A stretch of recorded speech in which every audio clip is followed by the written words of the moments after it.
which ones of them need to be back for the team in 2023. You are Locked On Dolphins, your daily Miami Dolphins podcast, part of the Locked On Podcast Network, your team every day.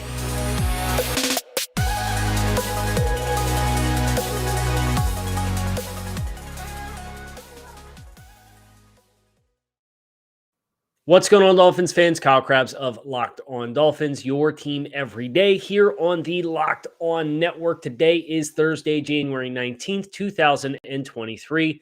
And today on the show, we are diving into the scheduled free agents for the Miami Dolphins and identifying which of these players need to be back again for the next upcoming season. I'm your host, Kyle Krabs, lifelong Miami Dolphins fan, co-founder of thedraftnetwork.com, your host here today on Locked On Dolphins. Today's episode of Locked On Dolphins is brought to you by Prize Picks. Prize Picks is daily fantasy made easy.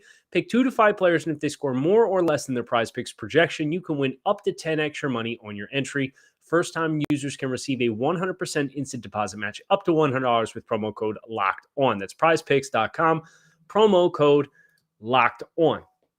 So how I want to do this is I have the list of free agents up courtesy of Spot Rack. And I want to name the player. I want to give them a grade for the season that just transpired.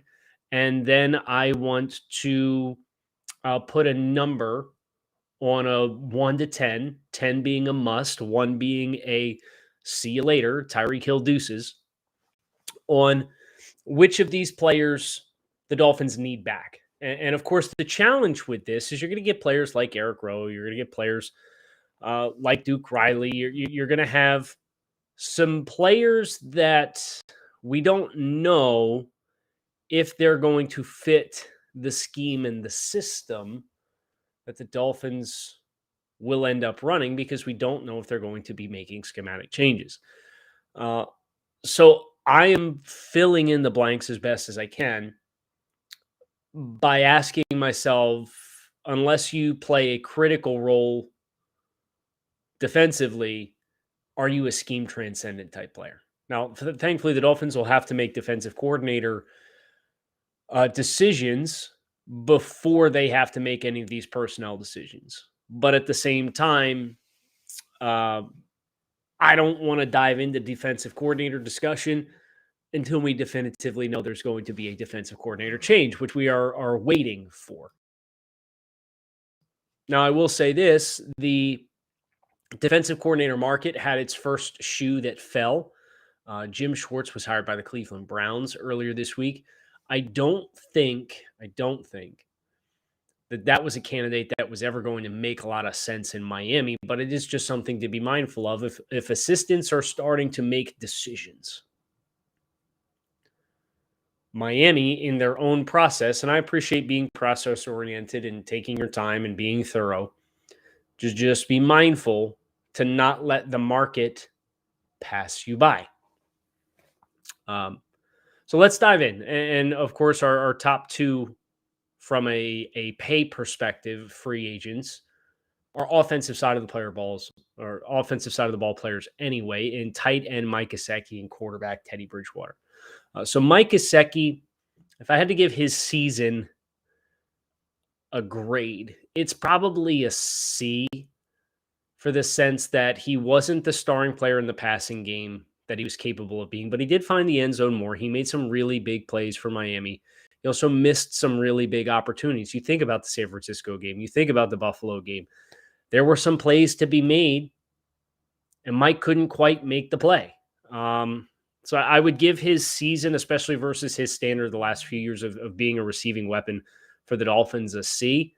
But it's not worse than that because you knew the writing was on the wall that what they needed tight ends to do was never going to be what Mike does well, because Mike's been an evolving player, but he's been the same style of player since Penn State in 2016. So his pay last year was $10.9 million. That, of course, the franchise tag value. We've spoken at length about this one. And when you look at Mike, his age, his performance, his scheme fit, and the pay. Like on a scale of 1 to 10, this for me is a 1. Like, and that's removing the emotional component of it because I like Mike. I respect Mike as a football player. But if you're just talking X's and O's and you're not talking about the memories of the last 5 years and the plays he's made over that stretch of time, this isn't a fit. And this is, from a spend perspective, a significant commitment to make. That doesn't make sense for the Dolphins to do. So I'd give him a C, and I'd say the scale of 1 to 10 urgency to bring Mike back is a 1. Quarterback Teddy Bridgewater, 30 years old. He signed for 1 year, $6.5 million. He did play for the Dolphins in stretches. He played against New England. He played against Cincinnati. He got to start against the Jets. He played against Minnesota. I have a really hard time giving Teddy a favorable grade. Between the injuries and then the performance on the field, he threw some really tough turnovers. The Cincinnati game, the turnover in the final minutes, and I understand that was a miscommunication to some degree. I think about the pick 6 against the Patriots that opened the door for them to get back into the game and put your season on the brink. I'd probably give Teddy his season probably a C- or a D+. This was not what you were spending when you committed to signing a backup veteran quarterback for $6.5 million. And lo and behold, your starter missed 5 games. And quarterback became a really problematic position. So because of that, I'd probably give Teddy Bridgewater a D+. And the re-sign urgency here is a 1 out of 10. It's financially, it doesn't make sense. The performance wasn't there. It doesn't marry with what we want the offense to be. There's too much of a discrepancy here, in the same way that Mike Gesicki is. So both of those guys, I'm bouncing. Eric Rowe, 30 years old. His 2022 annual average salary in the last year of his contract was $5.4 million, rounding up by a couple tens of thousands of dollars. And Rowe was a player who it looked like, especially at the end of 2021, we were going to see phased out. And then you got to the trade deadline, and Rowe was a healthy scratch for a game. But down the stretch, he came back in and had to play significant snaps for the Dolphins. I'd give Eric's season a C+. He certainly wasn't the player that he was in 2020, where he was an excellent man coverage defender against all tight ends, right? And I think in kind of this weird irony kind of way, Rowe's performance against the run, which was the sore spot for him at first when he transitioned to safety because he was previously a corner and had to learn about fitting in the box, I thought that was the best part of his game in 2022 as compared to coverage, whether it's in zone coverage, anticipation of routes, being a tick slow, or trying to cover guys man-to-man and just being in position, quite frankly, often, but not often enough making the play to break up the pass. So Miami will need a third safety for next year. And obviously Brandon Jones is coming back from the injury. And Verone McKinley will be here. But do you want to commit yourself to Verone McKinley definitively being your third safety, or do you want to open the door? I think Eric can be a player that the Dolphins bring back if the dollars make sense. I think over $5 million, which is what his contract was this year, is probably a little rich for that. But if you could get him back around 50, 60% of that market cost, well, I think that's a player that I would certainly love to have back for what he's able to do as a versatility player, but just knowing that he's not going to make the swing plays. Although to his credit, forced the fumble against the Texans, forced the fumble against Josh Allen in the playoff game. He did make some big plays, but it was as a tackler as compared to being in coverage, right? So this is a player I'd like to have back. I don't know, I also don't know what his market is as a 30-year-old safety. Is he going to get offers to put him in a stratosphere that prices him out of Miami? I don't know. But I think he can be a piece for the Dolphins over the next couple seasons. I'd like to see him back. I'd probably put that at a 5 or 6 out of 10 is the re-sign urgency in my mind for cornerback Eric Rowe. BetOnline.net is your number one source for all of your sports betting information, stats, lines, news, analysis. You can get all the latest odds and trends for every professional and amateur league over at BetOnline. They have you covered from pro football, basketball, baseball, any sport that you can cook up, they got you covered. If you love sports podcasts, you can find those at BetOnline as well. They are their fastest and easiest way to get all of your sports betting information. So head to the website today or use your mobile device to learn more. BetOnline, where the game starts. We are spending a lot of time talking about team building and elements of team building. And if you like these kinds of discussions, boy, oh boy, is Ultimate Football GM the game for you. If you've ever dreamed of being an NFL general manager or managing your football franchise, this game gives you that experience. You can manage every strategic aspect for your team, play through the season, and lead your team to glory. You're responsible for hiring the right coaches and coordinators, trading players, making draft picks, and navigating your franchise through the ups and downs of a season. This is all in a challenging and realistic game world, and it is completely free and playable offline, so you can play on the go as you want and when you want to. Locked On Dolphins and the listeners can get a 100% free boost to their franchise when using promo code Locked On in the game store. That is Locked On. Make sure you check it out today. Locked On in all caps. To download the game, visit ultimate-gm.com or look it up on app stores. That is ultimate-gm.com. Ultimate Football GM. Start your dynasty today.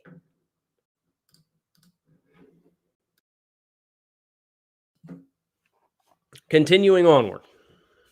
Those are your top 3 pay players for the Dolphins. And 2 out of the 3, I'm giving a 1 out of 10.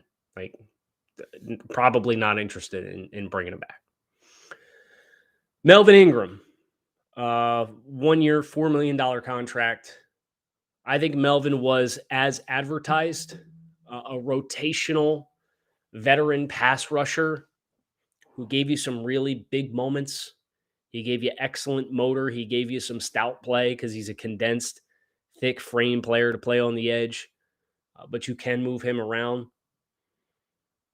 But the concern with Melvin is, I think, what you ultimately got with Melvin, in that he made some big plays early in the season, and then the snap share from there kind of whittled its way down. He played 481 snaps for the Dolphins this season across 16 games. A significant number of pressures, significant number of sacks.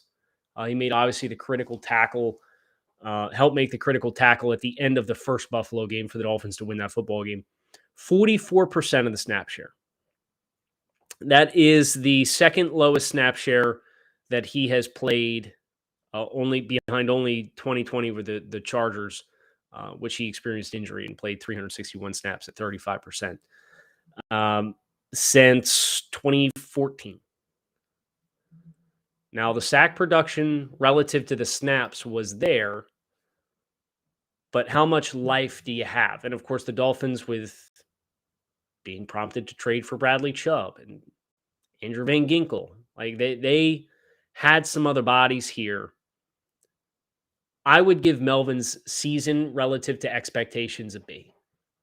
I thought he was what you hoped he was going to be, but if you were aspiring for him, and I know that there was some discourse at the beginning of the season that this guy should be a starter who plays 65, 70% of your snaps. That wasn't the player the Dolphins got. And I don't think that was a realistic expectation to set for Melvin. So I'd give him a B, a solid B. But as far as bringing him back, it's probably either Melvin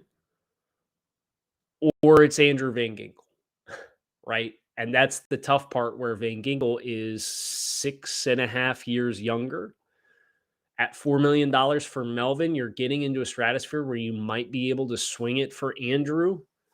And even if you don't, you can manipulate the cap hit to keep Andrew instead. And I think when you look at 2023 and 2024, having Andrew Van Ginkel as compared to Melvin Ingram at this stage in Melvin Ingram's career, probably you would want Andrew Van Ginkel. Now, if the dollars make sense for the Dolphins, this is a player I'd love to have back.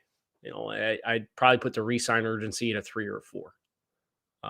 Not as much as Eric Rowe, because I think you have a more critical need in the defensive backfield.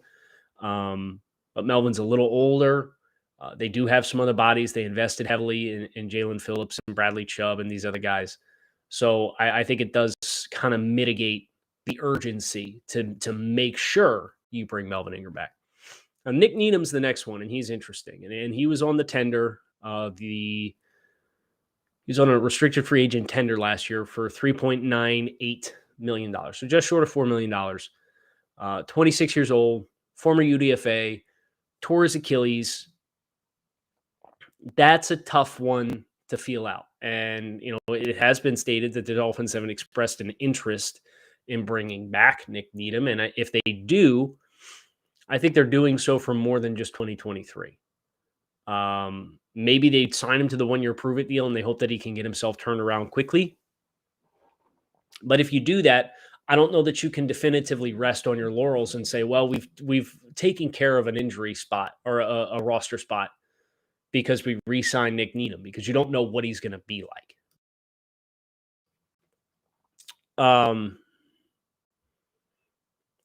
But at 26 years old, the sweat equity that he has with the players on the team this year and across several seasons, whether that is in this system or not, I think Kader Kohou's shown enough that you could probably feel comfortable playing him outside and let Nick Needham continue to be a slot defender.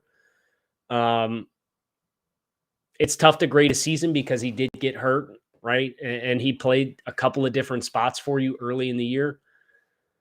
I'd say his season, it wasn't as good as what his peak was, but you were also behind the 8 ball from the very jump because you never had Byron Jones. So when he was on the field, I'd say he was a B. From a re-sign urgency perspective, this is a position of need. As a player that knows his teammates, has been around this head coach this entire season, even though this is the head coach's first season.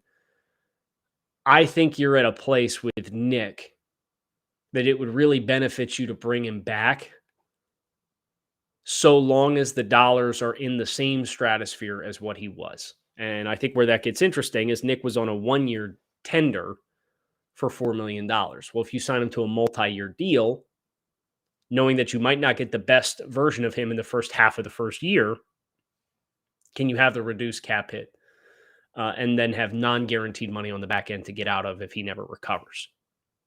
I'd say re-sign urgency here, same as Eric Rowe, probably 5 or 6. If he was healthy, I'd go higher. I'd probably go 6, 7. But because he's injured and you don't know what the timeline is going to look like for him to recover, it's you want it to happen, you'd like it to happen, but the urgency is not there for a must-have because you don't know for sure when he's going to be available. Duke Riley, 28-year-old linebacker, $3 million was he signed a 1-year, $3 million deal with the team. This is a player I'd really like to have back. I like Duke. I think Duke has range. I think Duke has ability to play in space. Duke has a really quick trigger. I think he can do stuff for you in coverage.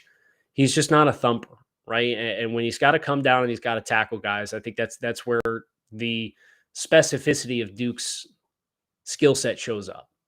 If I were to grade his season this year, it's probably a B-. He played, let me make sure I get the snap share right here for him. Duke Riley played 348 snaps, so he played about 1 out of every 3 snaps. Now, there weren't a lot of splash plays there, but there was a lot of things that the Dolphins could do in coverage because they had an athletic linebacker. And that hasn't been the case with, he's much more rangy than Elandon Roberts, and he's more rangy than Jerome Baker. So unless you're going to fully commit to overhaul the room, and Duke at 1 year's $3 million, that's a perfectly reasonable price point for a guy who plays special teams and then is going to play 40% approximately of your defensive snaps. I like that value, if I'm being honest. So that's a player. I do think you need an overhaul, but that's the right kind of player to have, not as a linebacker 1 or as a linebacker 2, but as a linebacker 3 or linebacker 4 that's going to play a lot of special team snaps for you too. That one for me is a 6.5. He doesn't play a big enough role for the urgency point to be super, super high. I'm going to skip over Eric Fisher. We all pined for the team to sign Eric Fisher in the summer. Well, not all of us, but there were a lot of people that pined for the team to sign Eric Fisher, and they didn't. And then Chris Greer got criticisms, and then they signed Eric Fisher and he got hurt before he ever took a snap. So here's your sign, right? Like, we're going to skip that one over. Clayton Fejedelem, $2.85 million. He's going to be 30 years old this year, safety, primarily special teams player for the Dolphins. Resign urgency is a 1. I've had Clayton as a cut candidate the last 2 years. And I understand he plays special teams. He plays the up back on the punt team and all that jazz. But for the dollar amount versus the ROI, I don't think it has lined up for the Dolphins for several seasons. So I'd go lower than a 1 if I could. But I said at the beginning of the segment that was the floor, was a 1, right? Elandon Roberts, linebacker, $2.75 million, 28 years old. Look, Elandon had about as good of a season as he's had here in Miami. But there are just limitations. He's a scheme-specific and skill-specific and situational football type specific kind of player. If you're going to put Elandon on special teams and have him be a short yardage, short down and distance, run heavy type linebacker for certain packages, but not be a starting player, I think this is a player that can make sense for a team to have. I appreciate what Elandon has done across the last couple seasons, but the last 2 years he's played 55 and 60% of the Dolphins' defensive snaps. He's got 183 tackles. Of course, the big play as far as passing down that he's had in 4.5 sacks this year as a blitz player, and he had the pick 6 against the Raiders early in 2021.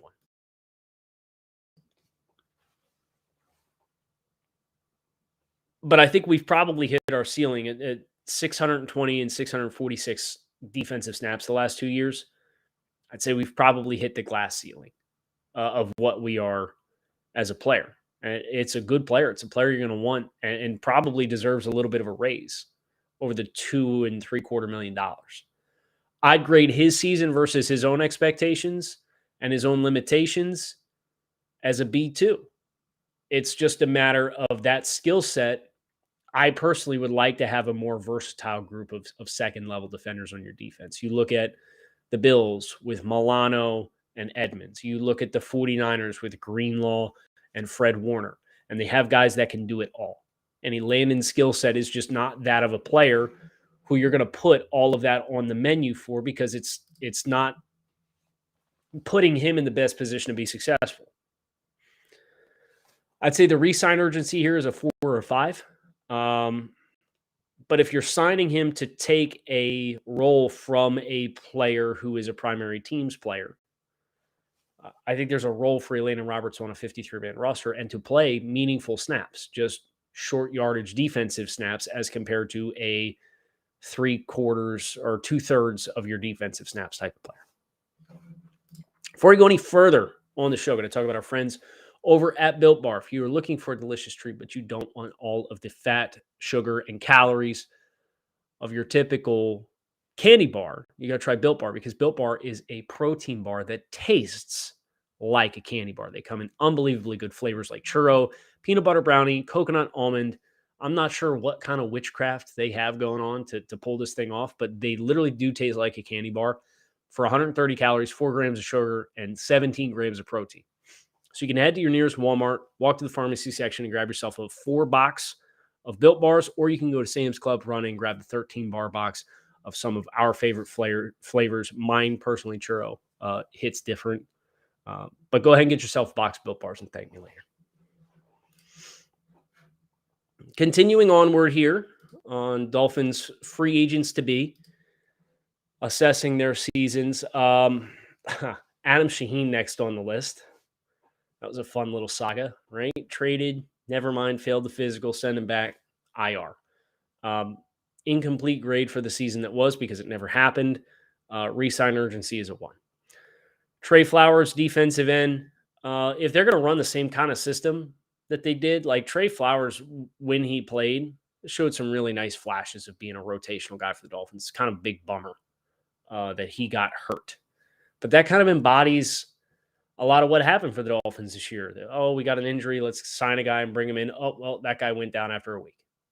And like Trey Flowers was another one of those guys. So incomplete grade for him. He did sign for $2.13 million. I'd say the re-sign urgency, if you bring back Josh Boyer and you keep the same system or you promote from within or however you would choose to do it, that's probably a 3. If you go in a different direction, it's probably less urgent than that. Raheem Mostert, 30-year-old running back, signed for $2.13 million. You got to give Raheem's season an A, right? Like, and that's understanding that Raheem is not a transcendent player who's going to run every concept super effectively. But what he does do is he has speed to the edge. He protects well. He can get involved in the passing game. And he showed a lot. He showed a lot down the stretch. And I don't know how much of that was like, I've been here before and I got to do it. But you reflect on the last month of Raheem Mostert's season, that dude laid it on the line. I would run through a brick wall for Raheem Mostert. I would. So I would give him, relative to his expectations, he set a career high in rushing yards and yards from scrimmage as a 30-year-old running back coming back from several significant injuries. It's an A. What he gave the Dolphins this year is an A effort. There's no question. Resign urgency, if you can get him in the same market value, I'd say it's probably a 7 or an 8. It's the most urgent player that we've gone through thus far because he knows the system. You know the offensive system's going to be back. He's not a guy that has a lot of miles, but you do need to be mindful of the wear and tear. Greg Little, expiring contract, $2 million, swing tackle, did not play well. Resign urgency is a 1. Sam McGlavin, they opted to bring him back this past year as well. Primarily special teams guy. Under $1.7 million was the pay. If you can get him back again in that stratosphere to be a special teams guy for you, you can put me down for a re-sign urgency of a 5 or a 6. And I'd love to have him back. He's a really cool story, too, with his pathway through the CFL. Thomas Morstead, A. Performance was an A. This is the only redeeming quality for much of the season on special teams. 36 years old, $1.3 million. And can we get him to commit until he's 40? Can he just kick for the next 3 years? If you could, I'd sign up and do it right now. And I'd pay him more than what he got paid this year to do it. He had an awesome season. A lot of big kicks. Had more boom to his leg than I think the reputation was that he was an accurate punter, but he wasn't necessarily a big-legged punter. Well, you got big kicks in big moments out of Thomas Morstead. I would absolutely love to have him back from a re-sign urgency. It's a 7 or an 8.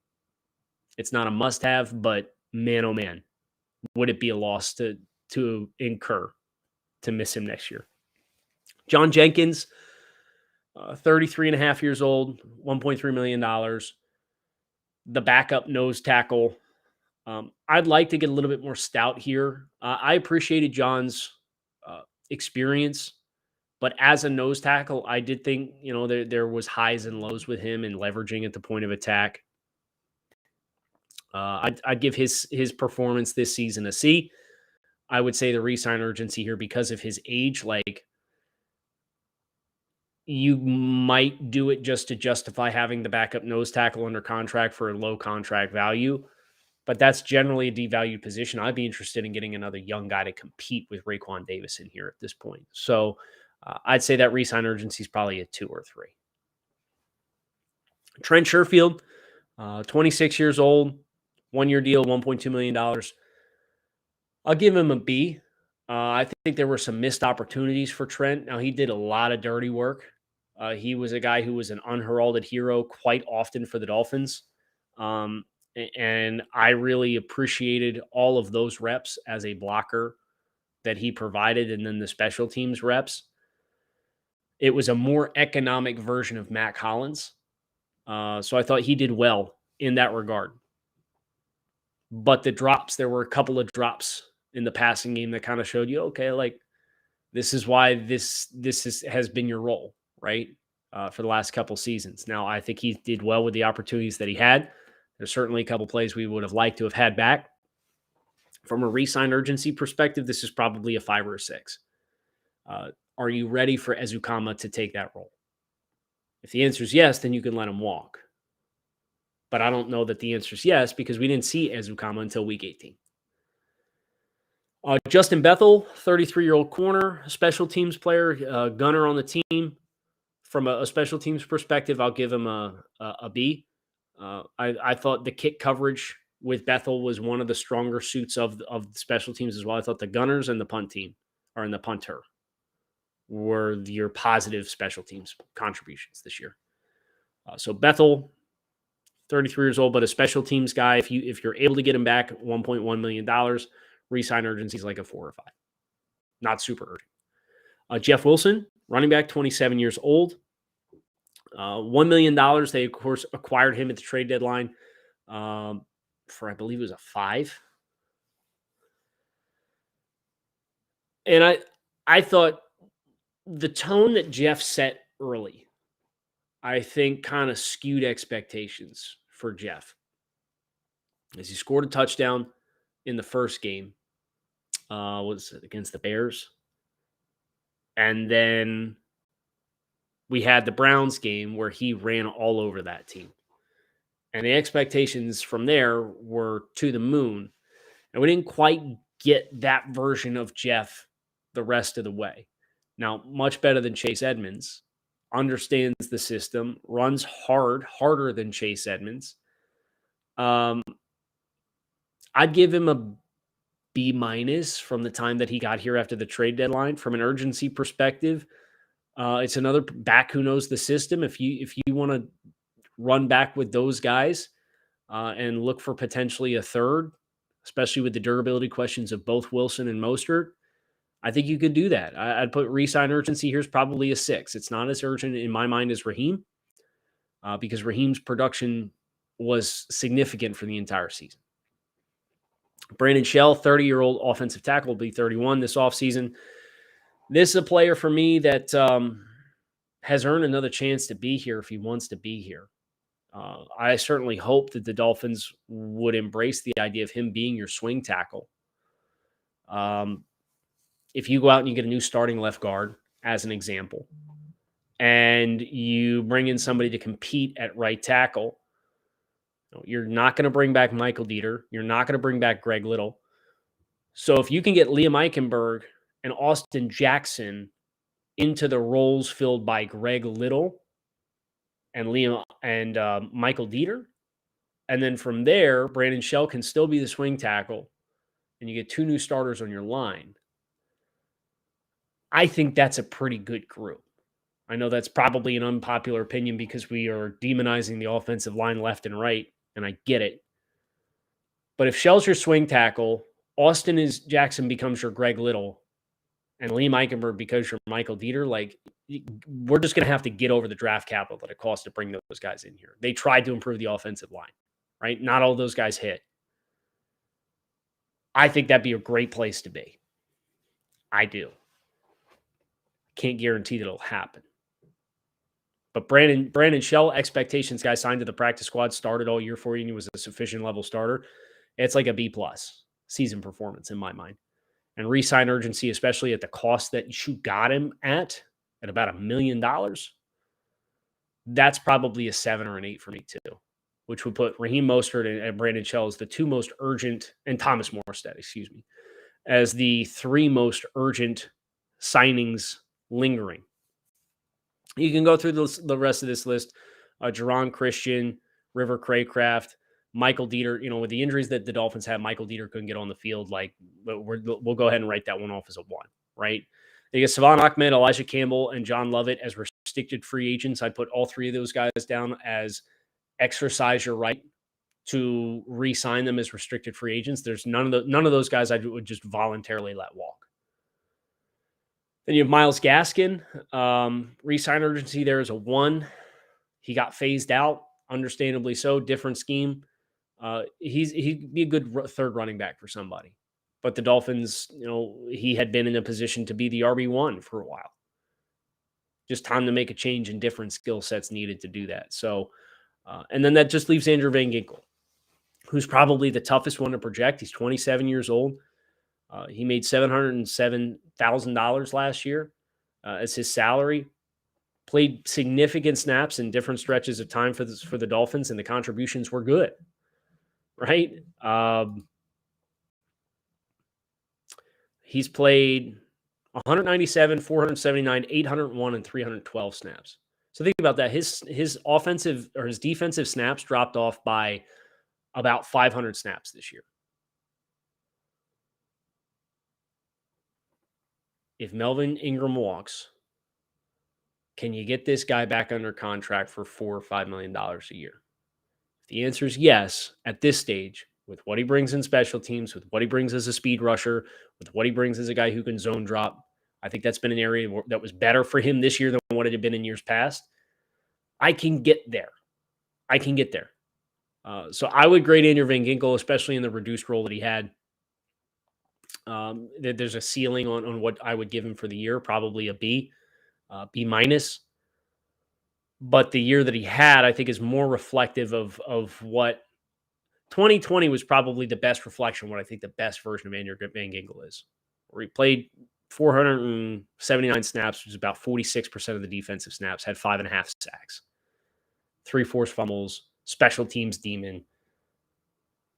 Give me that guy, right? Let Clayton Fejedelem walk and let Melvin Ingram walk, and take the dollars you paid to both of them and make sure you bring back Andrew Van Ginkel.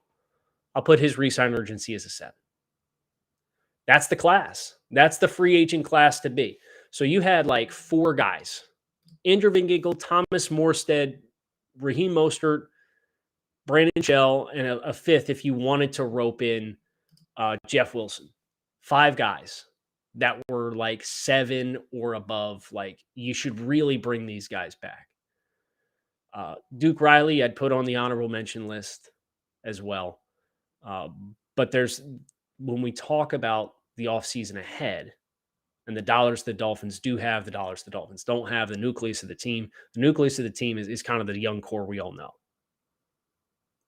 Guys getting ready to walk out the door, it's a very easily achievable list. And of course, as we said earlier, the first thing that they're going to have to do is decide what kind of defense we're going to run. And that's the big storyline that we're waiting for now. There's a couple hurdles, a couple different leaps that the Dolphins have to decide what path they want to take. But as we wait for it, I thought this was a good chance to kind of go over, hey, here's all the guys who are out the door. Here's how I thought they played this year. And here's whether or not I think they should come back. Appreciate you guys checking out the show. Make sure you keep it locked in right here on Locked On Dolphins, your team every day here on the Locked On Network. Fins up. Thanks for watching.